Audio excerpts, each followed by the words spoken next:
Whatever method you've used to start your advising report for a student, you'll see a pop-up block that looks like this. Whether you check them in for an appointment, or you check them in from a drop-in queue, or you decided to add a report from the student's page, you'll see this come up. If they're coming for an appointment, the benefit of that is that there's going to be some information that's automatically filled out, including the care unit and the location. If you're just starting a report from a student's page, you're going to need to add this information in. You can also change the services in this area.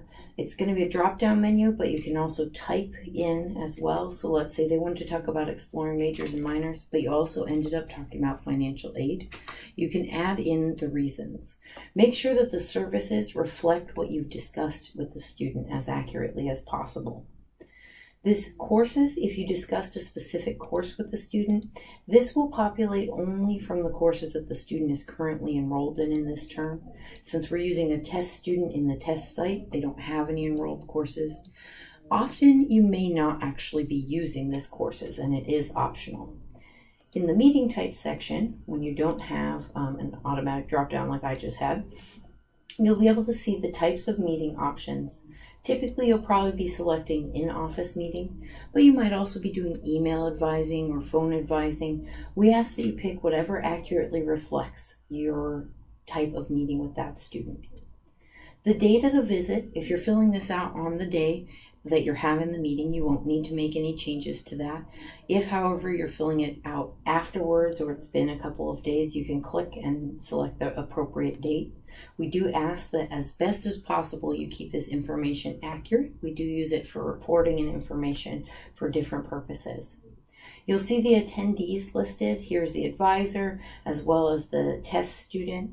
You can see the arrival time. This is marked when you start the appointment with the student. You can change this again if you're doing it afterwards, particularly if it's been more than about half an hour or so since you actually started the appointment. Do that.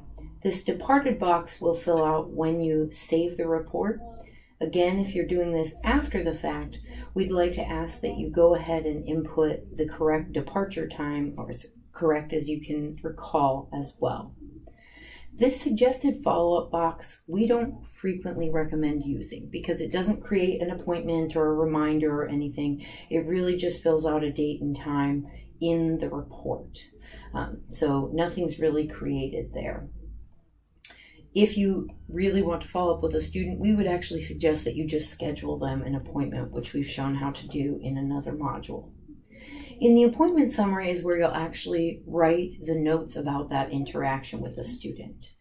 You can also attach a file of a number of different types. There's some video files there of the things I'm making for this report.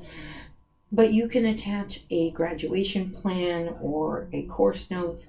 Some folks will even, if they prefer handwriting their notes, you can scan in your handwritten notes, and in this reports area, you could say, please see attachment for handwritten notes. We do recommend, particularly if your handwriting is like mine and it's harder for other folks to read, that you do type your appointment summary to make it easier for folks. You are able to use some formatting with hand here, bold, italics, numbers, and bullet points.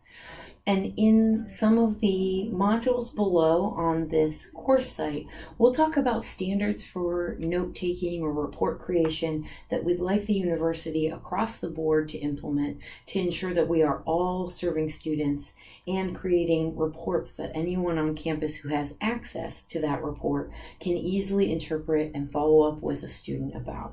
So that way, if I'm meeting with a student in the Office of Academic Advising who's already met with their major advisor in math, and their math major advisor told them specific coursework that they need to complete for math, I'm able to reinforce that as well as discuss whatever other items needed to be discussed for that student in that particular day. So that's how you're going to create a report. In the modules below this, or the sections below this in this module, we'll talk about the actual standards that we'd like you to follow when creating these reports.